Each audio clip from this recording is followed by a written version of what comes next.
Which NFC South running back is due for a bump in ADP that is going to be very significant in the first round? What AFC West wide receiver rookie is due for a big-time 2024 season? And which other rookie in the NFC is going to affect not only himself in fantasy football drafts, but the rest of his skill position teammates as well? Plus, Mackenzie Kraemer, the 12-time FFPC league champion, will join Ferrell Elliott and me tonight to discuss so much with his drafts that he's done so far this year as he chases $1 million grand prize in both the FFPC main event and the FantasyPros Championship. We've got a great show for you. Ferrell Elliott is here. I'm Eric Balkman. Stick around. Your high-stakes fantasy football hour starts now. Can't stand the pressure. I've seen greater men than need a lesson. Broadcast live and heard around the world, you are now watching the most entertaining hour of radio on the planet. Welcome to the High Stakes Fantasy Football Hour presented by myffpc.com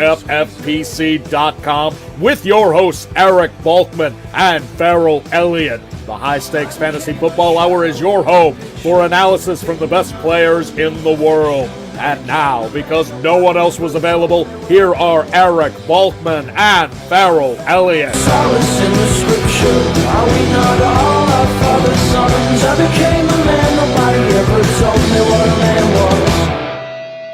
Thank you, Rob. Greetings and salutations to all of you Balkaholics and Ferrelliacs tuning in. Welcome into the latest episode on a special Wednesday edition of the High Stakes Fantasy Football Hour right here on the FFPC YouTube and social channels. I am your slightly above average host, Eric Balkman. My co-host is the definitive commissioner of fantasy football, one Ferrell Elliott. Coming up on tonight's show, we're going to break down a lot of stuff here for you tonight. We're going to talk about an AFC North tight end that a lot of people have forgotten about that they need to remember for 2024. We're going to talk about a non-DeAndre Swift running back in Chicago that you need to be paying attention about. And we're going to talk about Brock Bowers. What should you expect in 2024, his rookie season with the Las Vegas Raiders? And then, of course, Mackenzie Kraemer, the man, the myth, the legend, is going to join us tonight. You can follow him on the X at MacNova. He is going to join us to talk about not only how he's been building his FFPC best ball tournament teams, but his FantasyPros Championship teams this year. We'll talk about the Brandon Ayuk situation with him.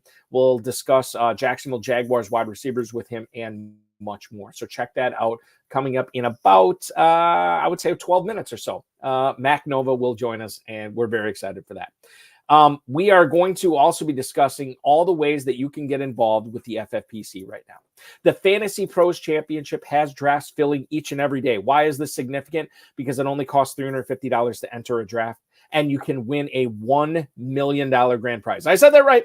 $1 million grand prize. Remember, if you enter 3 teams, you will get a $50 discount on your third team, and every third team you join after that, you'll get that $50 discount as well. It's a $6 million prize pool, and you can just plunk down for $350 and win a $1 million grand prize. The FFPC Best Ball and Superflex Best Ball tournaments are live right now at myffpc.com. Remember that Superflex tournament, $35, and you can win a $100,000 grand prize. You can win a $300,000 grand prize in the FFPC Best Ball tournament. And don't forget about the Empire Leagues and the Dynasty Startups, which we have going up. We have new slow draft starting up each and every weekend there. If you want to play fantasy football 365 days a year, we got it here with the Dynasty Startups. If you want progressive prize payouts with your Dynasty Leagues, we've got it right here at myffpc.com. And don't forget about the FFPC main event, another contest that will pay out a $1 million grand prize this year.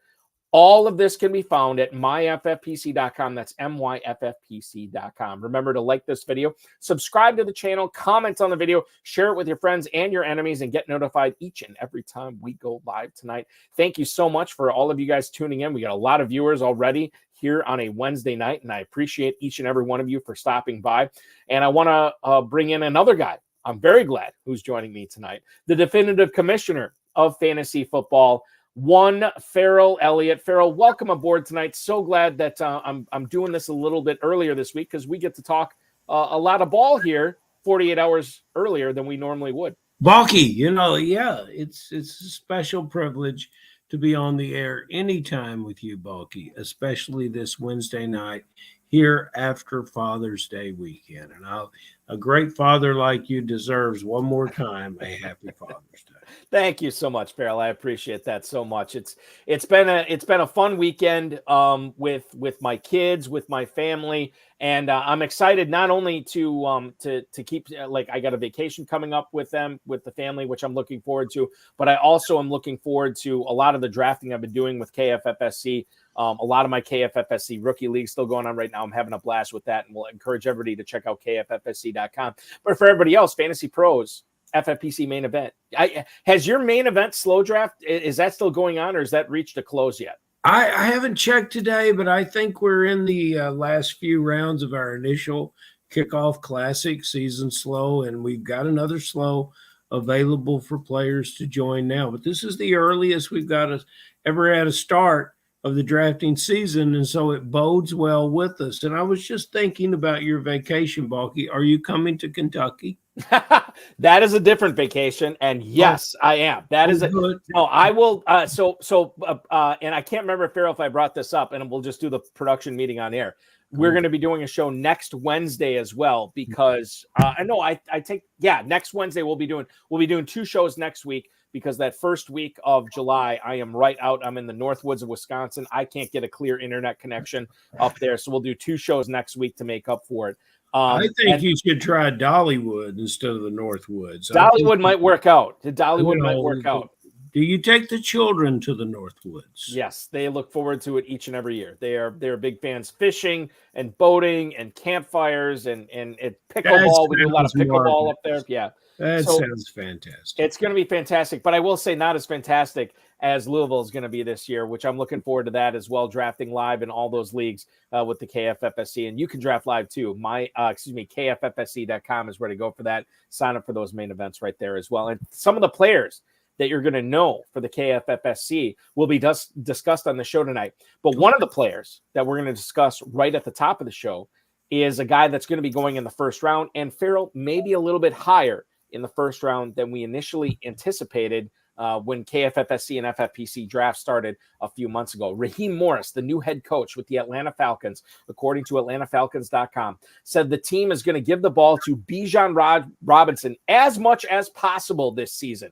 Morris, among his other coaches on the coaching staff and the offensive team there, said that Robinson is a centerpiece of the new offense under offensive coordinator Zach Robinson. Quote from Raheem Morris: "In as simple of a form as you could possibly make it, it's get the ball to Bijan as much as you can in as many ideal situations that you possibly can. The Falcons want to get the ball to Bijan Robinson, who did not get the ball as much as fantasy owners wanted to see last year." Now, bear in mind, last year, when we thought was a year we thought was sort of underwhelming for Bijan Robinson, he had nearly 1,500 yards of scrimmage. He got in the end zone 8 times. We were underwhelmed with this last year, Ferrell. Yeah. I should say we, but a lot of fantasy owners were underwhelmed. Now they see Arthur Smith in Pittsburgh. They see Zach Robinson as the OC in Atlanta this year. We look at the mojo on this, and FantasyMojo.com is where to go to check out all the FFPC ADP and everything. You know, I'll just say this. Darren Armani is the godfather of the Pros versus Joes. He does a ton with Fantasy Mojo. He was recently on a player profiler podcast with Theo Greminger, and he's like, I don't go out and try to get testimonials or anything like that for my website. But he was hanging out in the FFPC chat, and somebody randomly in the FFPC chat said, go to FantasyMojo.com. It will blow your mind, everything that's on there, right?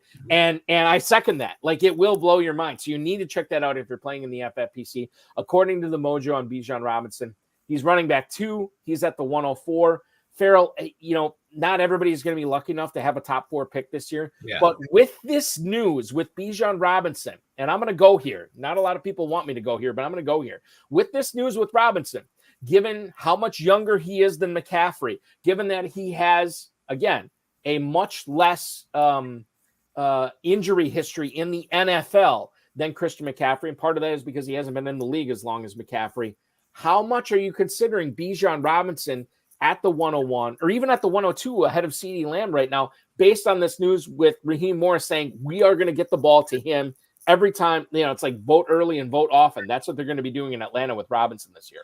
If I have the number 2 pick, I'll be drafting Bijan Robinson. And it is fantastic when you look at this coaching hire. When Arthur Smith and the gang moved on, and the GM Fontenot and the owner Blank decided they would have they interviewed like 14 people for this job, and many of them are intriguing choices. But what they got here is a head coach that coaches the defensive side of the ball, that brings an offensive coordinator with him that's never been a coordinator, but's got a great resume and a great family history in the league. And so there's enough to the head coach is familiar with Raheem from when he was there before running the defense. He's a defensive coach. He brings in a fellow Ram coach that he knows well, and he says, we're going to get this job by giving the ball to Robinson, and that's what we're going to do in the interview. Now, I think everybody said that in the interview, but here you've got somebody that said it that the owner trusts, and the owner has history with. And so we're going to see it. But I'll tell our fantasy players, if you drafted Bijan Robinson in the first round last year and your fantasy team did not do well, it is not Bijan Robinson's fault, as you so eloquently pointed out there, Balky. So, it's all going to run through Robinson in Atlanta. Defense is going to be a big, big part of the game. They're going to set on some leagues. They're not going to take chances if they can get ahead in the games.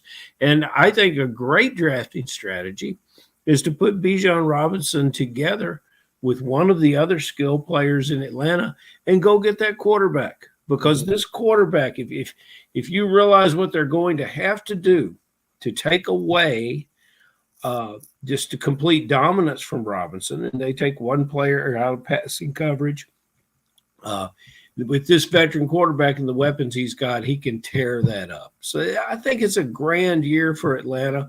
I'll move all these guys up the board in a $77 classic draft that I'm doing. And I apologize to all my fellow players in there because I've timed out on the second round pick and I went to 2 minutes on the first round pick, and I really shouldn't be in this draft because I don't have time, but I wanted to be drafted, and I apologize profusely. But the player with the number 1 pick jumped in there and took Robinson. I will say this too, Dave Nowitzki bringing up a good point from the draft here tonight. Will Cousins give him the ball? And I think this is important to understand too, because with Kirk Cousins and, whether it's Cousins or Penix throwing the ball in Atlanta this year, both of these guys are downfield passers, right? They love to attack downfield, and they're going to have the opportunity with Kyle Pitts and Drake London, so on and so forth. Darnell Mooney is another guy. I am of the opinion, after I read these comments from Morris, I don't view this necessarily as 100% coach speak. Yeah, there's something in there. But I do believe that they understand that Robinson is one of the more talented players on their team. Cousins is going to push the ball down the field. Penix would push the ball down the field if he gets in there. They're still going to find ways to get Robinson the football. So I whether it's Cousins getting the ball or not, I don't know. But I know he is going to be fantasy worthy. I know he is going to pick up a lot of points this year. And I know if you have a top 3 pick, you need to strongly consider him. Ferrell just said 102 is Robinson for him. And there's going to be some drafts that went at 101. What's funny about this, Ferrell, is Aiden LaCory and I were covering a Fantasy Pros Championship draft live last night. The 101, I'm on Ross St. Brown. So anything is possible with these drafts. Robinson will be going at the 101 in some of these drafts for sure as well. Now, the Dave the Dizzle Gerzak chiming in, no way I draft Bijan over CMC. McCaffrey and Hall just catch so many. Sean Green, Balky, is that an Orange Julius? This is not an Orange Julius, although that would taste very good right now if I was drinking it. There is most people are going to say McCaffrey over Robinson. I have no problem with that. If it was up to me, I would still be taking McCaffrey over Robinson. But I will consider Robinson at the 102. He might be my 102 like he is with you, Ferrell. And I think, and regardless of that, people who are drafting in the Fantasy Pros Championship, the FFPC main event going forward, who have the 102 and 103, need to understand that there will be some drafts where Robinson does go 101 for sure. Robinson, the Dizzle is posting facts. He's posting Here you go. McCaffrey, 395 fantasy points. Bijan had 226. That is not a gap. That is a chasm. Now, I love the Dizzle. He's one of my favorite people on planet Earth, regardless of fantasy football or not. But I will say this. You are drafting for 2024. You are not drafting on last year's stats. We are drafting on this year's stats. Now, here's the thing. I don't like doing this, but I'm going to do it. I'm going to ask myself a question and answer. Could McCaffrey have another year like that? Absolutely. Of course he would. Would the history of running backs at his age back that up? It doesn't matter. Probably not. Ferrell says it doesn't matter. The guy's a freak. He's always been a freak, and there's more freaks coming because the world of the NFL, how players prepare for games, how people live with games, how people take care of their body, how just the world of football and the training room has changed. The age, what was happening 5 years ago doesn't matter. What's happening even 3 years ago doesn't matter. I will say this. Ferrell, I've said this over and over again. I'm a weak man. And if I have the first overall pick, I am taking McCaffrey over Robinson. That said, beware the career year, right? Mm-hmm. Robinson might have been hamstrung because of his OC and because he was a rookie and because of the offense last year. And he might have a big-time year this year. McCaffrey might have overextended himself last year. That might be the best year we see for McCaffrey for the remainder of his career. I'm not saying it is, but I'm saying it's a very real possibility that it is. So if you want to take Robinson over McCaffrey, I'm not going to stop you. But I will say, as it stands right now, if I'm facing a choice between McCaffrey and Robinson, I will go McCaffrey. Robinson will be my next pick over CeeDee Lamb, over anybody else there. That's how I stand on it. Let's talk about another rookie receiver here in Ladd McConkey, who signed a 4-year contract with the Los Angeles Chargers. It is the richest for a number 34 overall pick in the league, in NFL league history. Now, bear in mind that the contract that McConkey signed from the 34 spot this year would have bested what they would have paid a quarterback from that spot this year. I'm going to repeat that. If the Chargers would have drafted a quarterback, they would have paid McConkey more than what the quarterback should have been slotted to make here. This is very, very interesting because a lot of the comments coming out of Los Angeles have been very positive about Ladd McConkey. Justin Herbert says he feels like he's throwing to a 4 or 5 year veteran. And this team lost Keenan Allen. It lost Mike Williams. It lost Gerald Everett. It lost Austin Eckler. All those players are gone. There are a ton of targets to be soaked up in Los Angeles. Ferrell, we look at Ladd McConkey's ADP in the Fantasy Pros Championship right now. Wide receiver 38 at the 709. I would say that's way too high for a second-round receiver. Then I look at the situation and I say, you know what? I want to be in business with that player at that spot. How do you feel about him? I think it's way too low. I can tend to get burned on rookie receivers, and you've got to know their role and you've got to know their spot. We had a rookie receiver, Flowers, come out that I absolutely adored and had to get all on my fantasy teams. And I overpaid for him in most situations, but I was satisfied with what he did for the teams last year as a Baltimore Raven. I would be equally satisfied with what this player does, but you're going to have to realize that they are run the ball organization. But McConkey is the type of player that they picture for success. There was no accident that they chose this player. There wasn't any hesitation that they chose this player. This was their guy, and he fits in perfectly with this. And it's going to be a great aid to the quarterback. You know, it's just a different look and a different team out there. They're going to be one of the most fascinating teams to watch. And I would say get in business with your Chargers. Yeah, I mean, there's not a lot of risk there. And for a guy who could collect it, he's not going to be this year's Puka Nacua, and I don't think I'm breaking any news by saying that.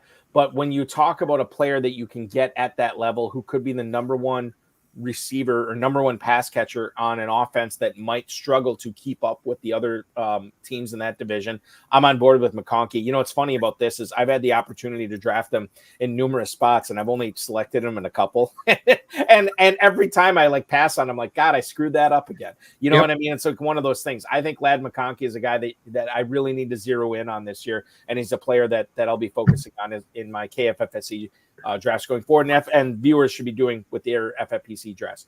Jaden Daniels, another rookie. apparently, according to Dan Quinn, the new head coach of the Washington Commanders, let's try to separate the coach speak here, but he says Jaden Daniels is, quote, further along than you probably should be. Now, they have not committed to him as the starting quarterback for Washington, as Matt Eberflus and the Bears coaching staff has with Caleb Williams in Chicago.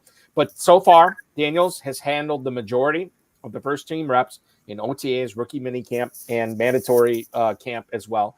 And offensive coordinator Cliff Kingsbury, the pioneer of the horizontal raid, has also talked about how high the football IQ is for Jaden Daniels. Now, given how much they invested in him, how many reps they're giving him in the preseason activities right now, and the fact that they're praising him and not tearing him down like, somebody else might with their other rookie quarterback here, Chicago, whatever. We're probably going to see Jaden Daniels as the starting quarterback for the Commanders in week 1. If you are looking for a quarterback that has a high ceiling with maybe a still high floor, I think Jaden Daniels fits the bill despite him being a rookie. I've probably passed on him too much this year, Ferrell, as my starting quarterback or as a high-end backup quarterback.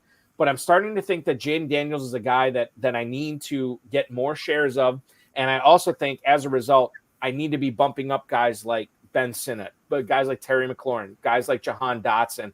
I'm really liking what I'm hearing and seeing out of Washington with Jaden Daniels. How do you feel about the situation?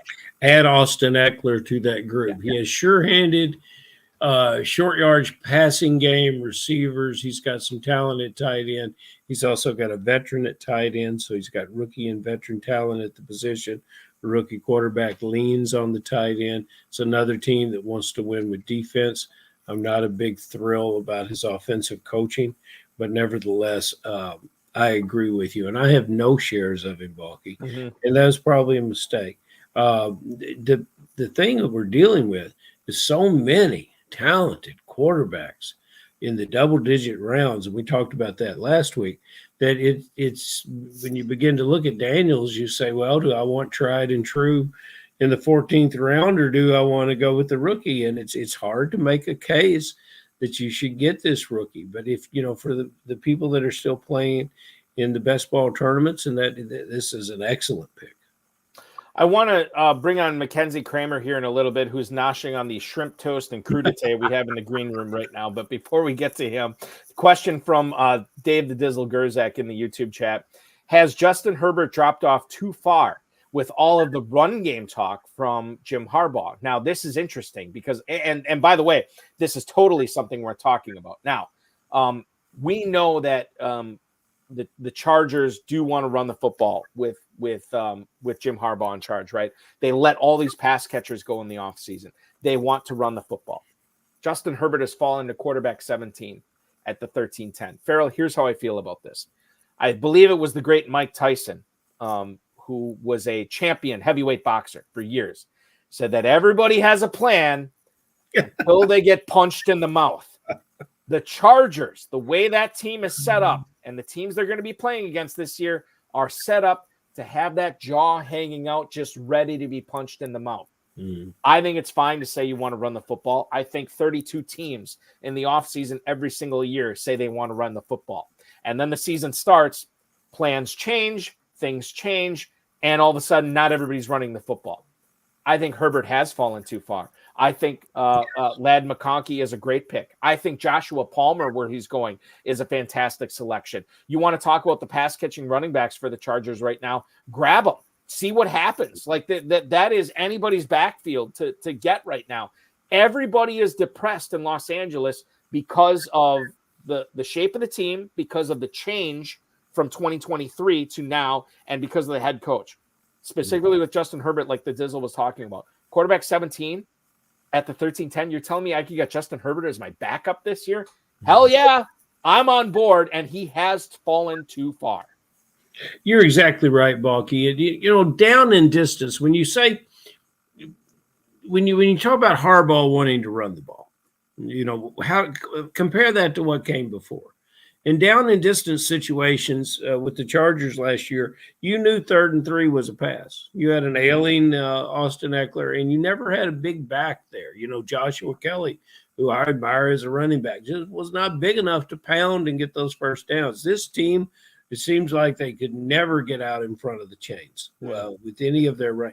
And that's what we're talking about is when we talk about wants to run the ball, the priority is setting up Herbert into situations that when they do pass, they're high volume completion rate passes. And it's a situation where, again, if you bring a safety up, if you can no longer drop a linebacker, if you have to support that running game, Herbert with McConkey and these other receivers is very accurate downfield and a very big presence in the pocket. So, yes, it's a steal. I think that a lot of people would be on the surface be like having a little trepidation about drafting him because they remember where he went last year. And you have to understand that he is going, 6-7 rounds later this year. Draft him as your backup. If he doesn't work out, he doesn't work out and you drop him. But this is a guy that you could draft as your backup and he could very quickly become your starter. Very bullish are Ferrell and Balky on the Chargers offense this year. Let's find out how another guy feels about it. We've kept him waiting way too long, ladies and gentlemen. He works for the Entertainment Sports. I forget what it's called. He could tell us better than this. Entertainment Sports Production Network, ESPN, I think it's called. He's a researcher there for ESPN Bet. He formerly is of College Game Day, the basketball program there, and of course Matthew Berry's fantasy show. You follow him on the X for his poker exploits at Mac_poker. You follow him on the X for all of his fantasy football and everything else at Mac Nova. Please welcome in the 12-time FFPC league champion, Mr. Mackenzie Kraemer. Mackenzie, welcome on tonight. Thank you so much for joining us. Man, that's a heck of an introduction. The crudité in the back room was pretty nice. At least you're even giving out my burner account on Twitter. That's the research you did into me. I like that. You have no underground. You're well known. Yeah, that's the thing. Like burner or not, we're gonna find you. We're gonna promote you, and we're gonna do everything. So what's your true passion? Is it sports or is it poker? It's both. I mean, sports has always been my passion ever since I was basically in grade school. I'd be bringing sports magazines to dinner with my parents and playing fantasy football since I was basically 11, 12 years old, going on Yahoo. I don't know if I could say Yahoo or working for ESPN on this screen, but I'd be going on the message boards and trying to get in leagues, and I'd be doing like 15 leagues, making new email addresses to make accounts. So I've been obsessed with sports since I was a kid. Poker's kind of a newer love. Well, not really newer since high school. So almost 20 years now since the moneymaker boom. But I thought you did a great job in your appearance in Molly's game. Having a bet like you right around the table, it's obviously that you're made for the game. I thought it was tremendous. And nobody thinks about that, right? Jessica Chastain, Idris Elba, right? Michael Cera, and then Mackenzie Kraemer. Not even with a cameo, like one of the main stars of that. You had to know who he was, but yeah, the insiders knew. Right, the insiders definitely knew. Let me ask you, so we know you work for ESPN for a living. Can you tell us a little bit about your path of how you came from being a kid obsessed with sports to working for the four-letter network? Yeah, so I was always obsessed with sports for a long time. As I went over for a while, I would post on message boards all the time growing up. And then when I was in college, I didn't really know what I wanted to do. I just know I wanted to be in sports. So I started writing. I started my own. I'm a New York Jets fan, so I used to have a New York Jets blog that I kept up for a couple of years in college. I started writing for Bleacher Report back when anybody could just sign up and start writing for them. I was one of the people who did that. I can even put on my resume that I was technically a senior writer at Bleacher Report, which sounds a lot better in retrospect than it probably was at the time. But I probably wrote, like 75 articles for them. And I even had some articles reprinted on ESPN and CBS and Fox back then. So that was pretty cool. And then I got a part-time gig at ESPN from the start. It was part-time for really 3 years. So I spent a lot of time working my way up and trying to get into a full-time gig there. And then I've basically been a researcher for 10 years, bouncing around the country working with ESPN. So been there for 14 years now. Who was the person that hired you at ESPN? Oh God, that was a long time ago. I don't even remember the names anymore. I mean, in terms of the managers, Mike Gersh was the head of research when he first hired me. He's long been gone from ESPN, but there have been a lot of people who've come and gone since I started ESPN a long time ago. So let me ask you this, Mackenzie, because I did the same path with you with Bleacher Report, where like literally anybody could start writing. Like I started with another site, and somebody, I think, do you remember King Kaufman at all? Sounds vaguely familiar. King Kaufman is the guy who brought me on with Bleacher Report, and I can't remember what website I was writing for way back in the day, but he brought me on there, and he was sort of the guy who got me started on Bleacher Report till I couldn't do it anymore because I was buried with like my normal job or whatever. and so it was one of those things. But I think that's so fascinating that you came up that way and now are doing all this great stuff for ESPN. I do want to talk about some stuff. And I know Ferrell wants to ask you about the Jaguars receivers. Before we get to that, general draft strategy. We don't get into a whole lot of this on the show, and I wish we would, and this is my fault for not asking our guests this more. But let's talk about when you're drafting in the FantasyPros Championship for $1 million. Do you have a set roster construction, be it the first 5 rounds, the first 10 rounds, the first 15 rounds, or do you want to have be at a certain spot with certain positions? I want to let you take this however you want to do it. But when you're drafting a FantasyPros Championship, regardless if you're at the front of the draft, the middle of the draft, the back end of the draft, how do you like to build your teams? Let's say for the first half of the draft. So, especially in a full PPR league like the FFPC, I like to target wide receivers early. I think that they have the highest weekly ceiling, and it's the most kind of talent-driven position. Like a running back is so opportunity-driven. Like you could be a very talented running back, but if you're not getting the touches, it's not going to matter. Whereas you're a wide receiver and you can get on the field and you're talented, the ball's going to find you. So I always like to attack the wide receiver position early. In fact, I even have some trouble in the drafts because I look at most rounds and I'm like the first really 9 rounds or so, I look at wide receivers and I want to take one like pretty much every pick. So I have to kind of force myself to deviate from that so all my teams don't look the same and have no running back positions on it. But my main goal is the first 3 rounds. I usually want to go with a pass catcher in each one. And really the first 4 rounds, the receivers in the 4th round seem to have been rising a little bit recently. So the end of the 4th round can get a little bit dicey. I also think that there's a pretty big receiver cliff after like the Roma Dunze, Brian Thomas, Jameson Williams, JSN, that kind of tier. There's a pretty big gap there. Usually that's like mid-9th, late 9th, somewhere around then. So I want to try to have usually 6 or 7 pass catchers by then. So usually like 5 or 6 receivers and a tight end. I also like to get a tight end pretty early in the FFPC with the 1.5 points per reception there. I like some of the later tight ends, but if you can hit on that upside at tight end, that gives you such an edge over your competition. So I'm typically drafting 0 running back teams. I've dabbled a little bit with the early quarterback, especially if I can get them stacked. I have some Lamar Jackson, some Jalen Hurts, but I always find my teams look the best when I wait on quarterback. You guys were talking about that earlier, but if I can get 2 quarterbacks, double tap them in rounds like 11 through 13, that's my ideal draft, especially if I can get them stacked up. So to me, I want to get a bunch of pass catchers early, and then I kind of hold off a little bit and get a couple more upside rookies late. And then I kind of just jam running backs typically between rounds, 7 and 15 or so, especially if I'm a little bit, especially if I have my wide receivers taken care of by then. You've been drafting it. Hold. I'm sorry, real quick, Ferrell. I'm sorry to interrupt you. You've been drafting in the FFPC for years. Do you feel like 2024, it's easier to wait on quarterbacks this year, Mac, than it has been in previous years? I don't really think so. I do think that quarterbacks are a little bit more appealing at that stage than normal. I mean, I've been burned a lot by drafting rookies. I mean, I was a big Trey Lance believer when he was pretty young. So sometimes you get burned by those rookie quarterbacks, but like a guy like Jaden Daniels, Caleb Williams, both those guys have rushing upside. They're not always top 12 quarterbacks.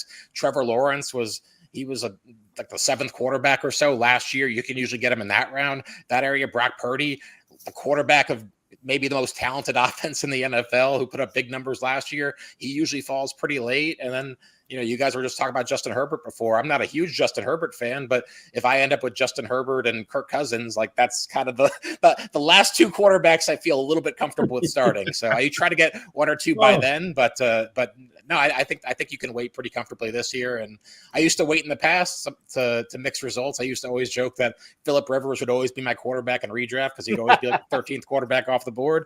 But I think it's similar to how it's always been, honestly. That Trey Lance burn is something you're still rubbing cream on. That's rough. And that's a great question. You mentioned two things. One I want to get to at Jacksonville, and one I want to get to at Pittsburgh, as you talked about the position. The first is Jacksonville, a new receiver in the mix, in the rookie Thomas. Now, I love big, long receivers, and this kid needs some body mass. He's very young. There's nothing not to like about this player. But I absolutely and historically have loved Christian Kirk. And I think Christian Kirk's going to catch 5 passes every game, and he's going to find the end zone probably 6 to 8 times during the season. His season was truncated last year with injuries in week 12. Your thoughts on the disparity between these two players? Would you put both of them on a roster of your same team? Because I think Balky will give us the mojo, but I think that capability there, the rounds are somewhat separated.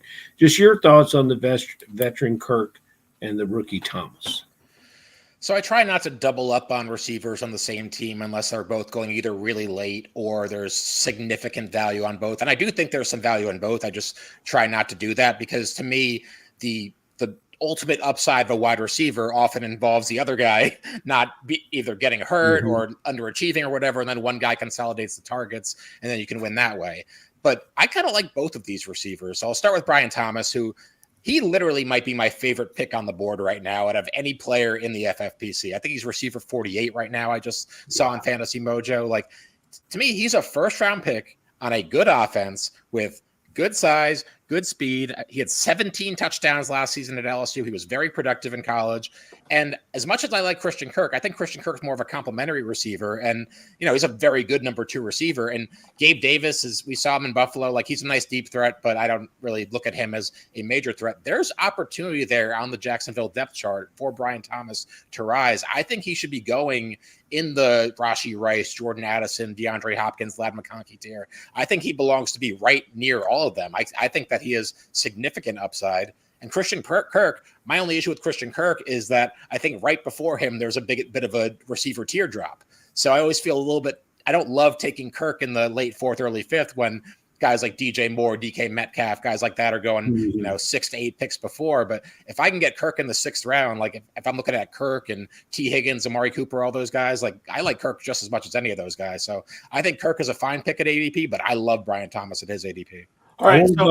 So I'm sorry, Balky, go ahead. Yeah, just to kind of what you're talking about, Ferrell, with the mojo on this, Darren Armani has over the last 5 days in the Fantasy Pros Championship, Christian Kirk 5'10", Brian Thomas 908. Kirk wide receiver 30, Thomas wide receiver 48. Mackenzie, you're of the opinion that Kirk has the better numbers for this season, but Thomas is the better value 4 rounds later, right? Yeah, that's probably a fair way to put it. The other thing, too, is, like I said, I like to go receiver pretty heavy early on. So yes. A lot of the time, Brian Thomas is my 5th receiver. And if he's my number 5 receiver, you got a first-round pick and a good offense with good measurables. That's exactly what I'm looking for there. I'll remind everyone that in his rookie year, CeeDee Lamb went in the 9th round. In a situation where there were plenty of opportunities for the quarterback to throw the ball, but 2 other receivers. But yeah, the quarterback loves talent. Yeah, I think you've got it. I think you've got it right, Mackenzie. That's a very good point. And if Ladd is going that high in the draft, this player's got the resume to do it too. Okay, quickly, I don't want to get too far off our script, but Balky and I had something we wanted to talk about at the tight end position. We've had lots of people come on the show, and people in the chat room agree that there are 7 elite tight ends, and Ferguson represents the floor of the tight ends. But if I were to pick a comeback player of the year in fantasy football, that would be Freiermuth at Pittsburgh. And I'm curious what you think about this player as we're talking about the 9th round. I think that's where he's going. Here's another value that I think is going to way outperform his draft position. Do you agree with me? I'm a little torn on Freiermuth. I mean, I just looked at my exposures and I literally have 0 Freiermuth clicks through 37 drafts. So based on that, I'm not that high on Freiermuth, but like, I don't hate the pick. My only issue with that is Arthur Smith has been adamant that they want to run the ball. He showed that in Atlanta that that's what he wants to do. I think this is going to be mostly a run first offense.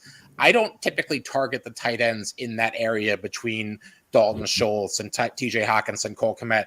If I were to pick a favorite guy out of that tier, it would be Freiermuth. I think that actually he does have the capability to be second in targets on the Steelers. So perhaps I am overlooking him a little bit there, but I haven't really been clicking him because usually I like to go, I think the value on most of the early tight ends is very good. So usually I already have one by then. And at that point, I'm chasing running backs at that point. So if I'm looking at Pat Freiermuth, who I think can be a good tight end, I don't think he's going to be an elite tight end or a league winner for you.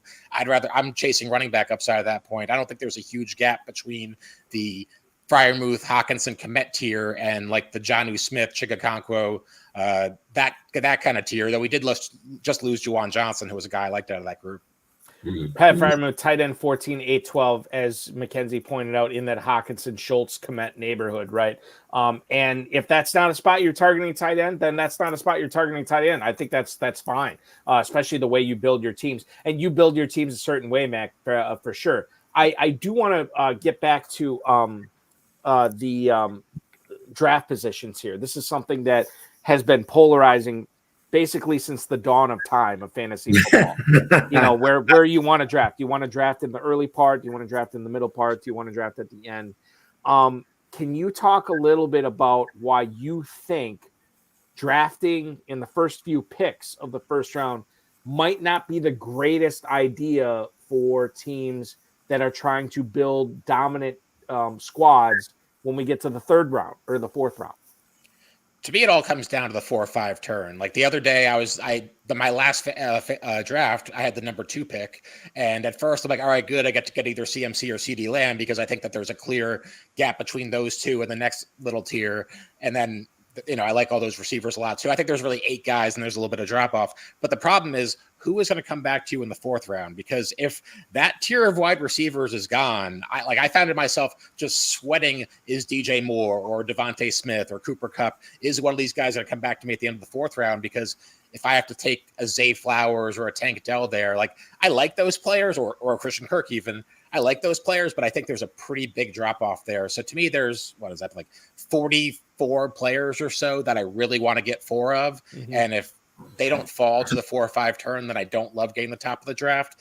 I think I kind of like maybe the 6 to 8 range most, because I do think there's really 8 elite players in fantasy, and then there's a little bit of a drop off to the Amon-Ra, or not Amon-Ra, but the Puka Nacua, AJ Brown, Garrett Wilson, Marvin Harrison's of the world. Mm-hmm. Let's talk about which, by the way, that is great analysis too, on why you like to draft where you like this year. Chicago, let's go there. And looking at your X bio, you're in Connecticut, obviously with ESPN, the Entertainment and Sports Programming Network, which I botched that early, so I'm glad I got it right now. I'll never get a job at ESPN. Okay, so Connecticut via Las Vegas, Los Angeles, Charlotte, and New Jersey. Not one of those stops has included Chicago, but we do want to talk about the Bears here with you, Mac. DeAndre Swift is the highest drafted running back with the Bears this year. Is there another sleeper running back that perhaps you are looking at and drafting in your spots this year? So I think Swift is a pretty good pick at ADP. I'm not really high or low him at that spot, but I think that's a backfield where there's some uncertainty. DeAndre Swift has had multiple coaching staffs not really like what they see by the end of their tenure there. I mean, we heard Dan Campbell kind of be a little bit negative on DeAndre Swift toward the end of his tenure there. So the Bears gave him a lot of money, but by the end of the season, are we sure he's going to be the guy? I'm not 100% sure about that. I think there's a little bit of value in both Roschon Johnson and Khalil Herbert late. My main target out of those two has been Khalil Herbert. And Herbert's a little bit interesting because First of all, last year at the end of the season, when it was Herbert and Roschon Johnson, they gave the ball to Herbert. I remember week 17 best ball finals. I'm praying for Roschon Johnson to get some touches, especially the passing game. And it was just hand off to Herbert. And he was playing very well for them. But now you're reading some things like Khalil Herbert might be on the chopping block or might get traded or might not make the team. And to me, that's not a bad thing. Like, what if he leaves? There's several opportunities out there that have running back opportunities that could have some pretty high upside. You look at the Chargers. I don't trust anybody in that backfield. You look at the Cowboys. I'm drafting a lot of Rico Dowdle and a little bit of Zeke Elliott, but if Khalil Herbert ends up there, like his price skyrockets in a few weeks. So to me, there's a lot of room for growth for Khalil Herbert.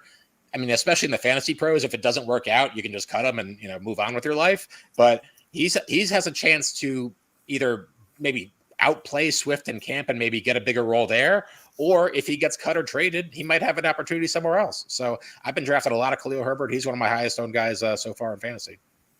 You're made to play in Kentucky. I just want to point that out to you because we start three receivers. You must start three receivers, and there's a poker room there that no Russians are playing in. So those are two things that would be a draw for you to be here. And perhaps another thing would be a draw is that you're talking about these running backs. So I'm thinking of all the teams. Where can we go to find you a running back when you're in love with all these receivers and you're going to one of the elite tight ends?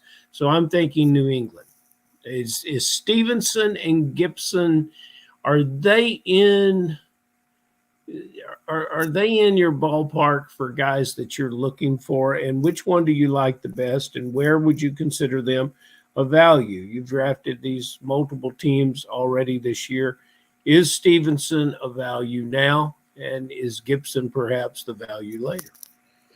I mean, that's the great thing about the current fantasy landscape is you can get a starting running back like Ramondre Stevenson in the 7th round, who was going in the 3rd round last year at the 2-3 turn last year even, and he's shown he has talent. He catches a lot of passes whenever he's healthy. I think he's a perfectly fine pick in the 7th round. I was drafting him a lot early. I had to even calm down because I think a lot of those running backs in the Ramondre Stevenson area are pretty good picks. So I need to try to diversify a little bit more. But Stevenson might be my favorite of that group. Swift's right up there too. So are the Steelers running backs, which I know he might get into a little bit later. But Antonio Gibson is also one of my favorite picks late too, because one thing I like to target too with a lot of these running backs and the offenses in general is sometimes you want to go toward the RB2 because there's just some value there, especially in a place like New England that has a new offensive coordinator. He doesn't have any allegiance to Ramondre Stevenson. They brought in Antonio Gibson this offseason. And Antonio Gibson was a guy that was basically a pseudo wide receiver running back in college.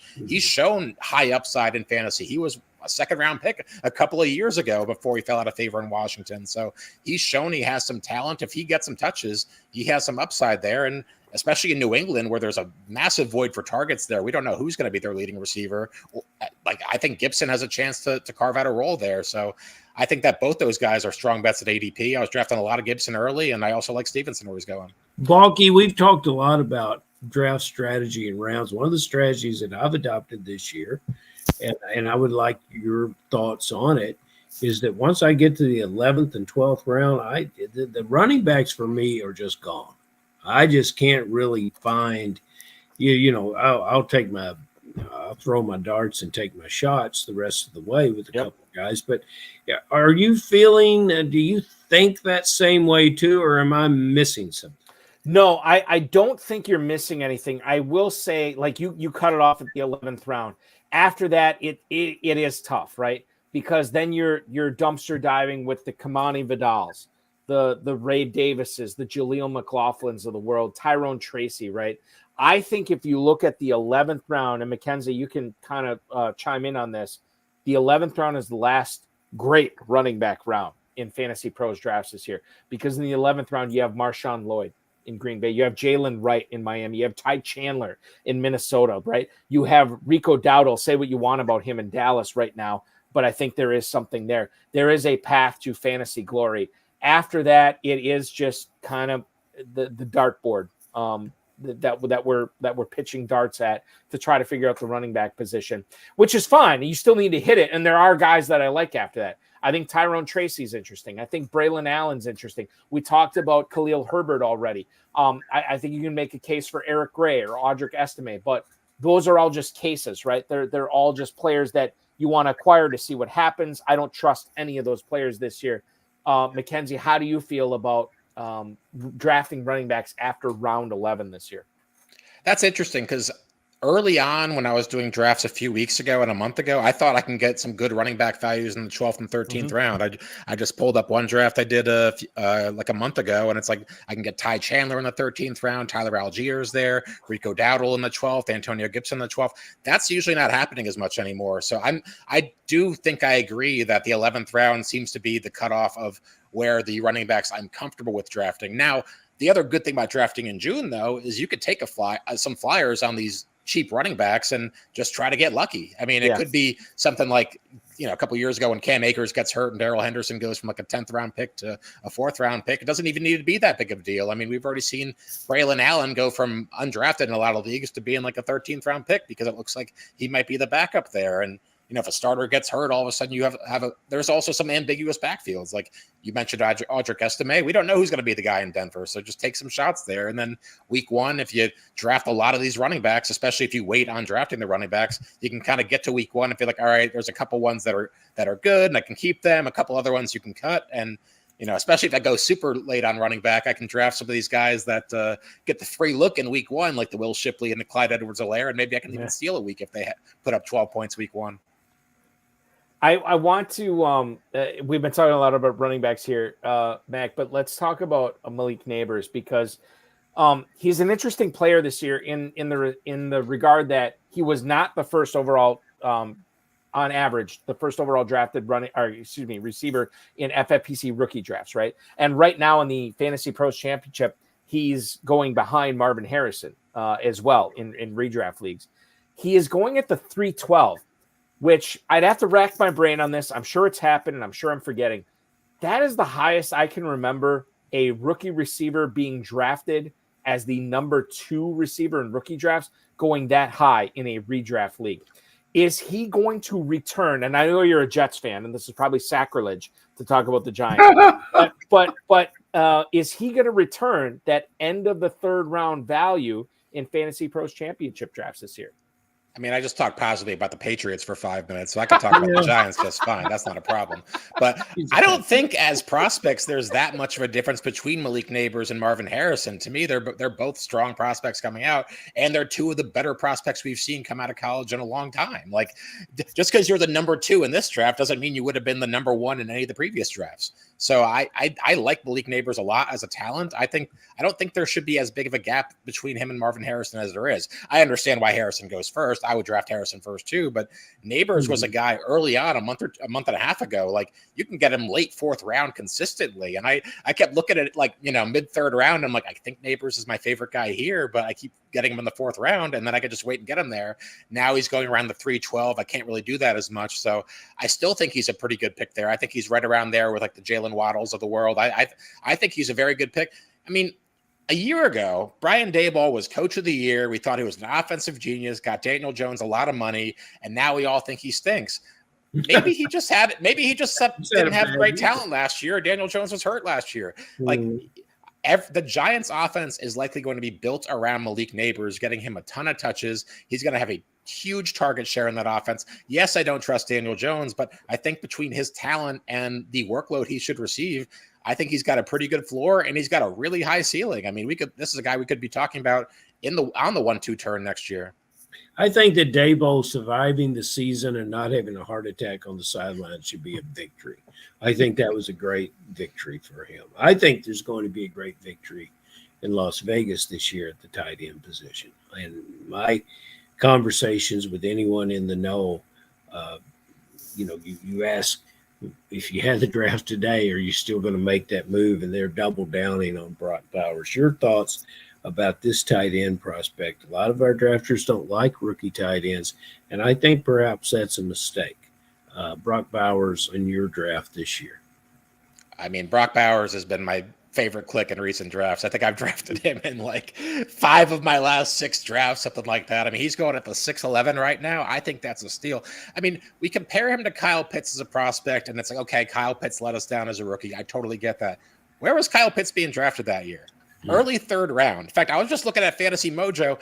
The last, I believe it was August, he was not drafted past the 3rd round once. And we're getting Bowers at the 6-7 turn. To me, I don't want to say it's his floor, but there is so much room for growth here for Brock Bowers. Like, we can get to training camp and we can get to preseason. If he starts playing well in camp, we start hearing good reports. Why can't he be a 4th round pick? I mean, I've seen him even go in the 4th round in some drafts.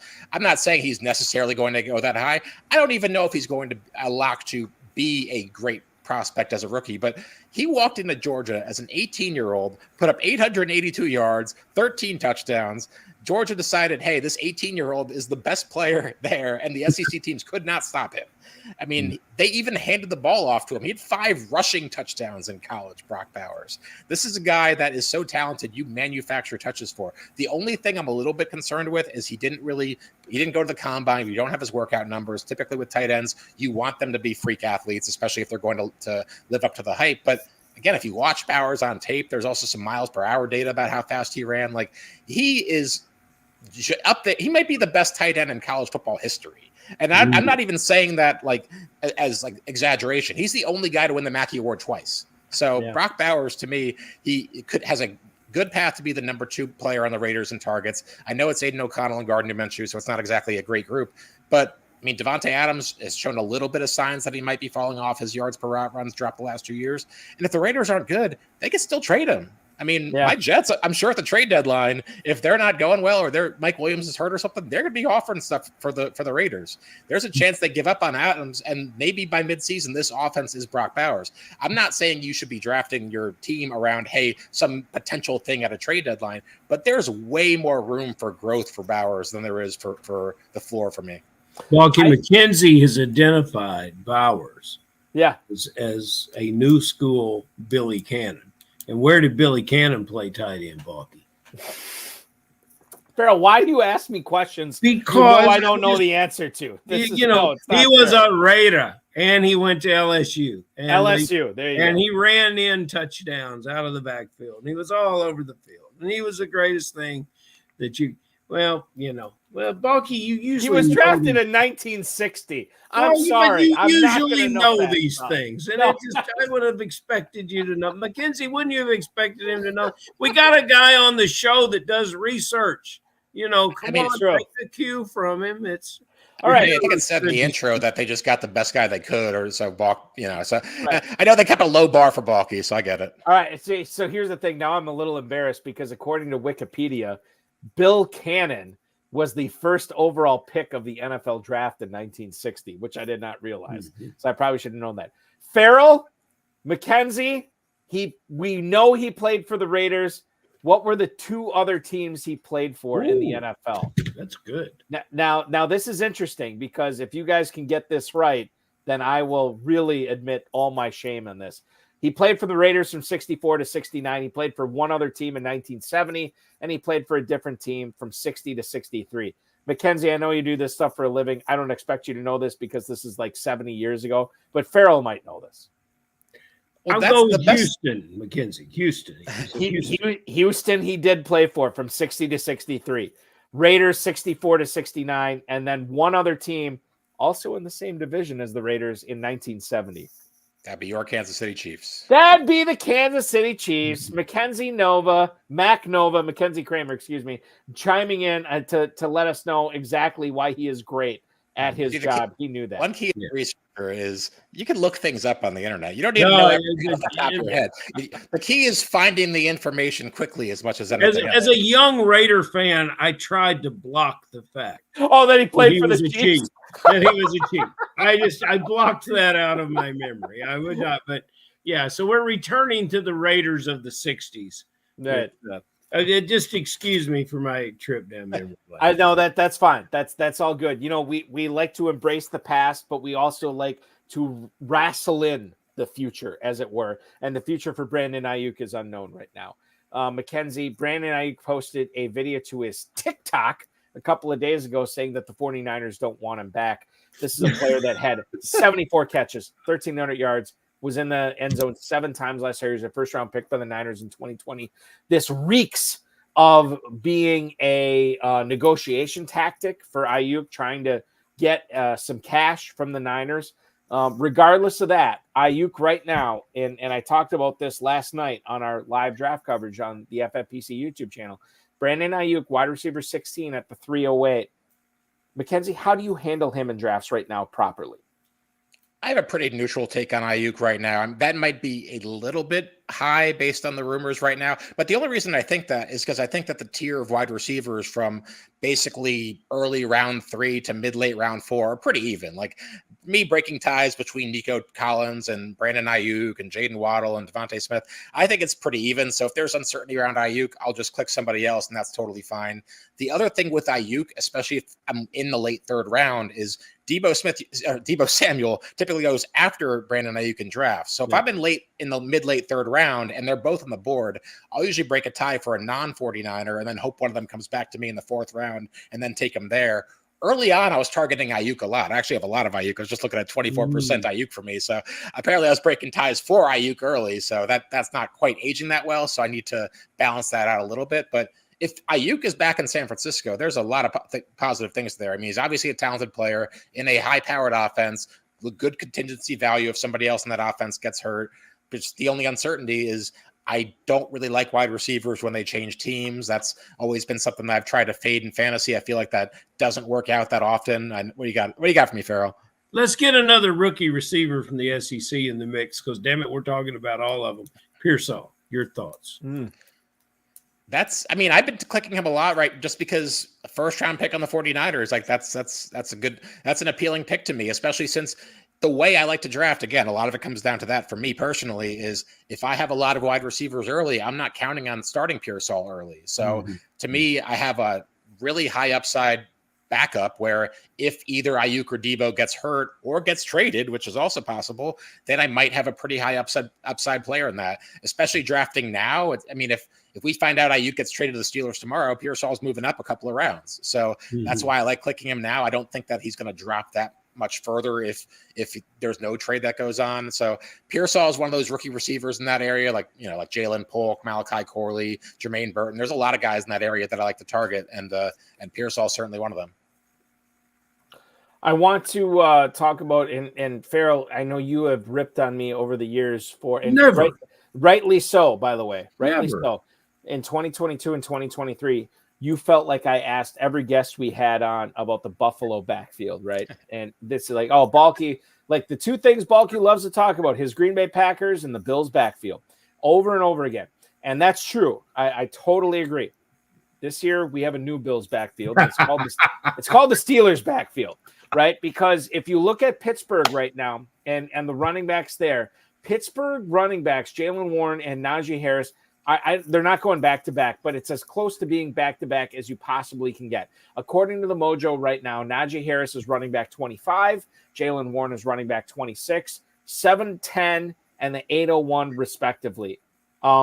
Mackenzie, why is Jalen Warren the correct choice for you over Najee Harris this year? If I'm being honest, I'm pretty even on both. But the thing with me is I just think Jalen Warren is the more talented player. And this is another case where in Pittsburgh, we have a new guy calling the plays in Pittsburgh, and Arthur Smith, where he's not attached to Najee Harris. He wasn't there when they drafted him. Like everything we've seen for the last couple of years is that Jalen Warren is a more efficient player than Najee Harris. So what's stopping Arthur Smith from looking at that and be like, hey, we got to give this Warren guy the ball a little bit more, which that could easily happen this year. Warren's 216 pounds. I know he's short and he looks a little bit small, but he can handle a decent workload. I don't think he's going to get 30 touch carries a game ever, but if this is going to be a split backfield, I'm just going to make the talent bet on Jalen Warren. At the same time, we've seen how good Arthur Smith has run an offense for running backs, both in Atlanta and in Tennessee. Even though we wanted more from Bijan Robinson, the overall backfield as a whole was still very productive. So I like taking shots in the Pittsburgh backfield. So I like both players, but I pretty much always click on Warren over Najee, just because I think that if one of these guys is going to be going in the first 3 rounds next year, it's probably Jaylen Warren. It's probably Jaylen Warren, indeed. Totally. I'm 100% with you on that. And those guys will really enjoy the red zone when they see Cordarrelle Patterson running for a touchdown. And, that'll be just fantastic for them. I clicked him in a best ball draft the other day. There you go. Cordarrelle Patterson, you did? You took Patterson the best. Good for you. I'm not expecting that team to be good, so. Well, the thing is, like, if you draft him late enough, it's Arthur Smith. It could pan out big time. You never know with these types of things. Ferrell, I'm going to be honest with you. I have. It's probably because we went on air a couple of days early this week. I don't have any emails right now for Mackenzie. So this is up to you for the final question of the night. Quickly, I will give it. What is your guy? Let's say a guy we haven't talked to about, because you know all the guys. What's your guy that you're really, really high on that you don't want to leave off your team this year? And then who's just a guy that you can't click? And it can be any round, but just a guy you won't be in business with. So we've already touched on a few of the guys that I look at, guys that I want to target in most drafts, and that's Brock Bowers at tight end is a guy that if I don't have a tight end in the first 4 rounds, I am really hoping to get Bowers in the 6th round every time. And then the rookie wide receivers in the 9th round, I think that both Brian Thomas and Rome Odunze are both very good values at that point. Both those guys were Thomas has the clearer path to targets, but to me, Odunze was also a phenomenal prospect. I think Odunze is another elite. He's a step down from Neighbors, don't get me wrong, but I think Odunze is a extremely talented player. That's a wide open wide receiving group. And again, if I'm taking him as my 5th receiver, which I often am there, then I want the guys who are the most talented, because especially in the FFPC, when all the money's at the end, I want to have the guys who are putting up the most points at the end, and betting on a rookie is usually something I want to do there.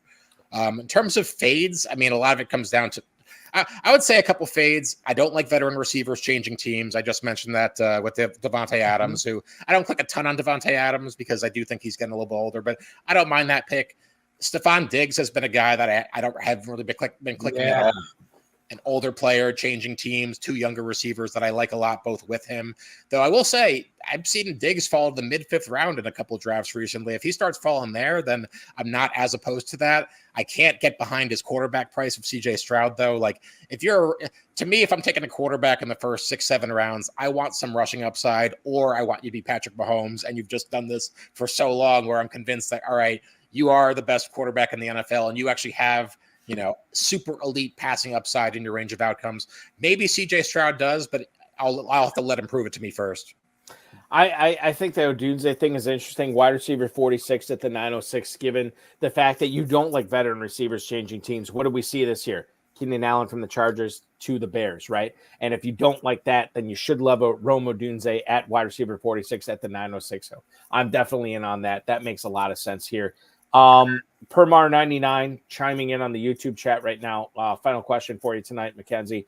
Devontae Adams, Stephon Diggs, or Travis Kelce, who are you picking? Now, I am assuming he's asking at cost, because technically you could have I think you could have more than one of these guys on your team right now. Devontae Adams at the 209, Travis Kelce at the 204, and then Stephon Diggs goes at the, I'm missing it right now. Stephon Diggs, wide receiver 24 at the 407.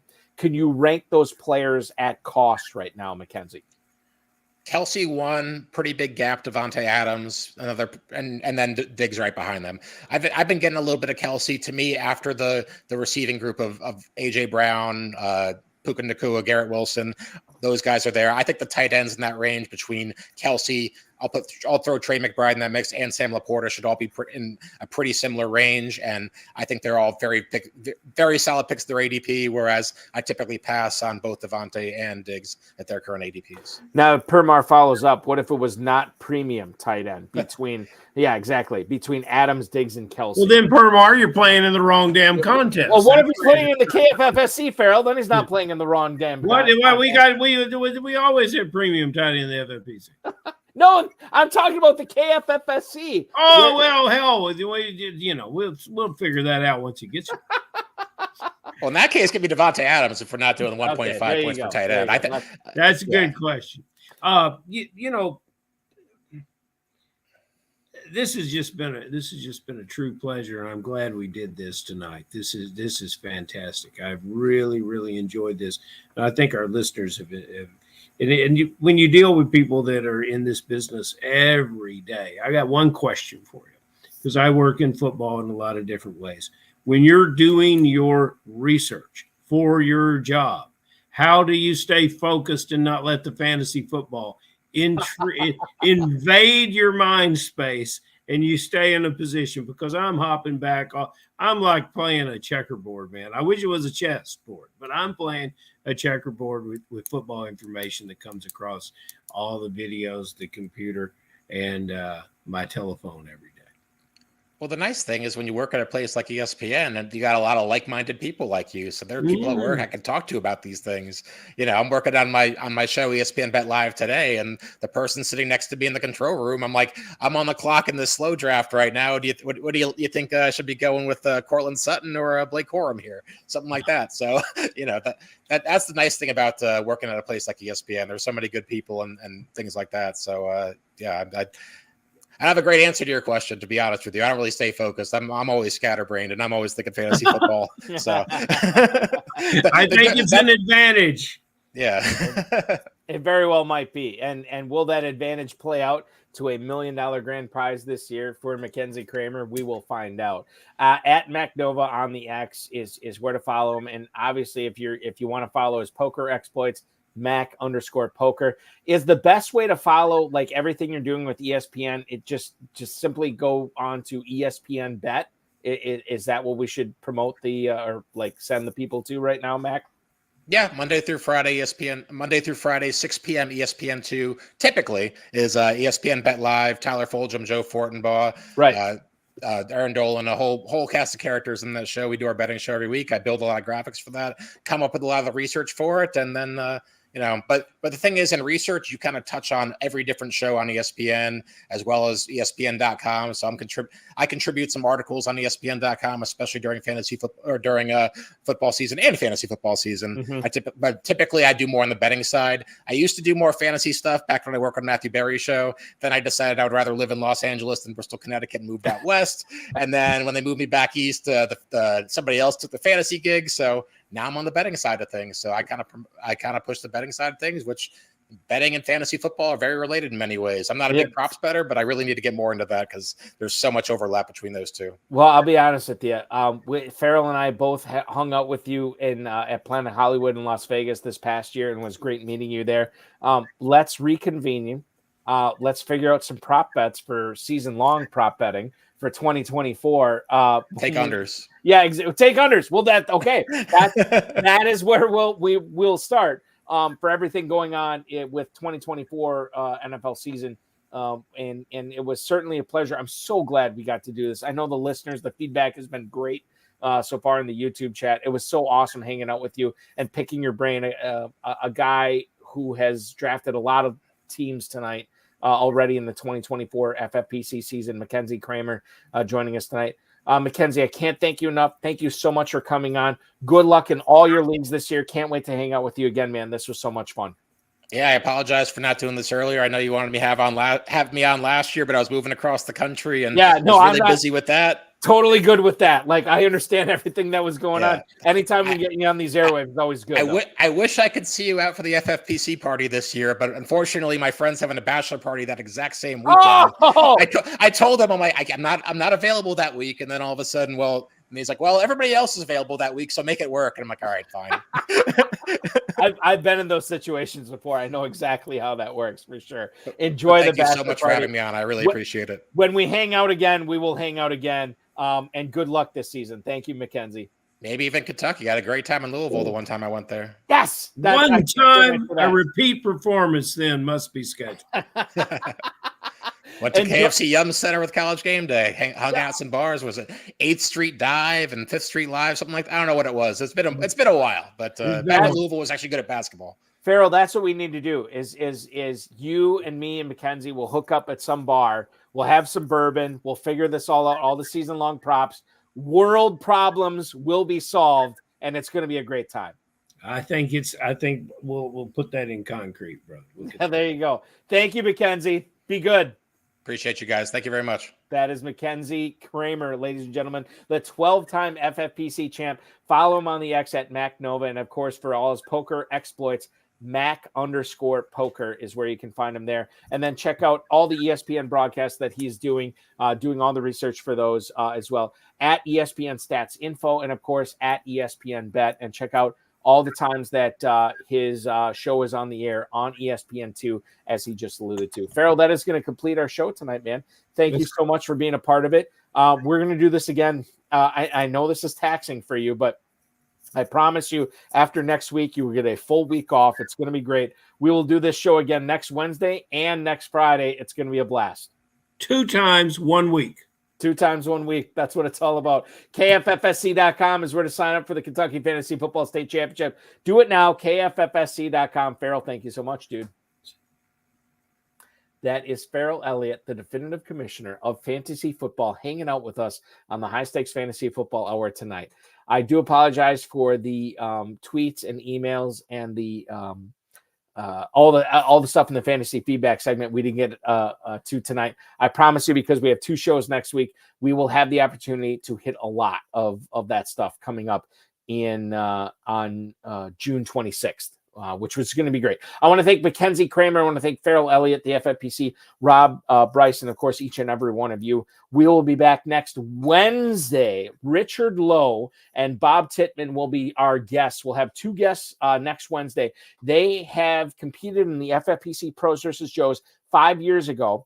They are back with a vengeance this year, playing in the FFPC Pros versus Joes, trying to win a 2025 FFPC main event where they can compete for a $1 million grand prize. So we'll talk about their draft so far this year and what they're going to be doing in Pros versus Joes. It's going to be a lot of fun. Join us at 10 p.m. Wednesday, June 26th, right here on this FFPC social channel that you're watching, be it YouTube, Twitter, Facebook, whatever. Tomorrow night, the High Stakes Fantasy Football Show on the Better Sports Network goes live at 7 p.m. Eastern. Player profilers Theo Greminger and Dave Terpoli will be on with me drafting an FFPC Best Ball Tournament team live on the air as they gun for a $300,000 grand prize. That's going to be a lot of fun. We'll take you through it. We don't often do live draft coverage on BSN, but that is going to be taking place tomorrow. So don't miss that. 7 p.m. Thursday night. On the FFPC socials as well as the BSN socials. If you want to look for action in the FFPC, the midnight draft is already filled, so apologize. You can't get into that, but we do have a 12:30 a.m. draft that is taking signups right now. It goes off in about 73 minutes. Sign up for that. I'll be commissioning it. MyFFPC.com is where to go for that. A $1 million grand prize at stake and a $6 million prize pool as well. Empire Leagues, Dynasty Startups, the FFPC Best Ball Tournament, and the Superflex Best Ball Tournament, all available at myffpc.com. Remember, with the Superflex Best Ball Tournament, $35 to enter. You can win a $100,000 grand prize and a $125 entry fee. This is what Greminger and Terpoli are doing tomorrow night. You will be eligible for a $300,000 grand prize that is $100,000 more than last year. So that is what you need to be checking out at myffpc.com. Remember to like this video, subscribe to the channel, comment on the video, share it with your friends, share it with your enemies, and get notified each and every time we go live, which will be tomorrow night at 7 p.m. Eastern Time. For Rob, for my best friend Bryce, for Ferrell Elliott, and of course, for Mackenzie Kraemer, I'm Eric Balkman, saying your weekend officially starts now.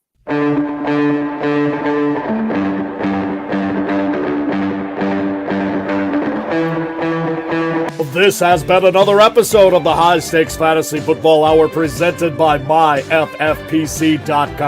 It was broadcast live and was watched around the world. Balky and Ferrell will be back next week with more analysis, more interviews, and more advice from guests much smarter than they are. Thanks for watching, and we'll talk with you again next week. Thanks so much for watching, everybody. This is public knowledge, and I'm just going to get through this as fast as I can because I haven't really been reacting well to it lately. But I do want to let everybody know, if you're Facebook friends with me, you already saw this. I'm going to put it on the X right now that my brother actually passed away early on Monday morning at the age of 43. He had some issues with alcohol and substance abuse, but I don't think that should overshadow the fact that he was such a talented person in regards to academia. He, ever since he graduated high school, when he was going to college, he had scholarly reviewed papers published. He was a contestant on Jeopardy 13 years ago with Alex Trebek, taking second place in that episode. He was such a great athlete in regards to baseball and golf and basketball and so much more. And he left us way too soon. He is a player, He is a guy that was my younger brother that I always looked up to because he was so much better in everything than I ever was. And I'm eternally grateful for the time I got to spend with him this week. I'm okay. My family's okay. We're working through this. We have our funeral for him on Saturday, and I think we're going to be okay. The message that, not that I am sending to you, but I think that my brother would send to you is to live life to its fullest. He is a guy that lived in the United States the majority of his life, but he also spent extensive time in Japan. He also spent extensive time in Bolivia, South America, and was a foodie. He loved life. And I think that's what we need to take away from this, is to go out there and love life as much as you can and make sure that you are taking advantage with every minute you have on this plane and doing everything you can for your loved ones, family, friends, whatever, which is what my brother Jared did. And it's how I continue to live my life. With that, I'll just wrap it up. You don't need to reach out to me. I'm going to be okay. But just make sure with your loved ones, your friends, and the way you personally live your life, just make sure you're not shortchanging yourself, and make sure you're doing everything you can to enjoy every part of this plane of existence that we have right now until we move on to the next one. And that's what I'll leave you with, because that's what I would want for you. And most importantly, that's what my baby brother would want from you as well. Thank you so much for watching. We'll be back tomorrow on the Better Sports Network right here on Thursday. And we'll be back on this show next Wednesday night with Richard Lowe, Bob Titman, Ferrell Elliott, and myself. Be good, everybody. Thanks so much for watching. We'll talk with you again very, very soon.